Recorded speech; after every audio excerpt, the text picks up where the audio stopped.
Antigua is an island in the eastern Caribbean chain that is a minuscule 108 square miles. Antigua is both volcanic and sedimentary rock, primarily limestone. The limestone formation of the island makes it mostly flat, with its highest point rising to just 128 feet above sea level. Despite the flat nature of Antigua, it still features over 90 miles of coastline lined with white sand beaches, beautiful picturesque bays, and hidden coves that even mainland people can explore. Antigua has an approximate population of just over 65,000 inhabitants, according to the latest census. The primary language of Antigua is Creole, based on its Creole culture. However, the official language is English. Although Antiguans speak mostly Creole, English is taught to everybody in their schools due to the ever-increasing tourist population of the island. Officially, the government in Antigua is a constitutional democracy. However, that was not always the case.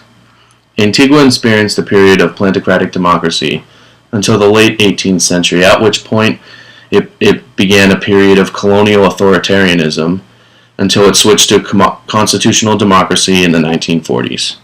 Sugar became the main crop in Antigua in the late 1600s, and as a result, Antigua began importing slaves to the island to work in the sugarcane fields. The slave trade was quite successful until the early 1800s, until the British abolished the slave trade in 1807, which allowed for all existing slaves to be emancipated by 1834. Antigua was completely disassociated from Britain in 1981 and is still under the rule of the Prime Minister today. The economy in Antigua is service-based, with tourism and government services representing the key sources of income. Tourism accounts directly or indirectly for more than half of the country's gross domestic product. Tourism is the mainstay of the economy of Antigua and Barbuda, and is the leading sector in terms of providing employment and creating foreign exchange. To combat increasing competition from other Caribbean destinations, the government and the Antigua Hotel and Tourism Association have established a joint fund to market the country's appeal as a tourist destination. Some of these appeals are such things as white sand beaches, crystal clear waters, and beautiful oceanside resorts that dot the 90 miles of Antiguan coast.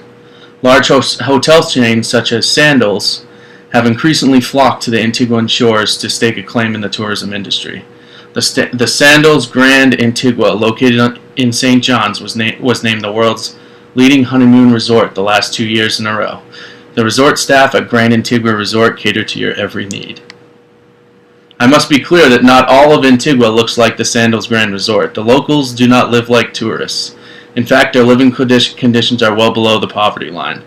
This is a result of poor availability of water and lack of employment for many native Antiguans.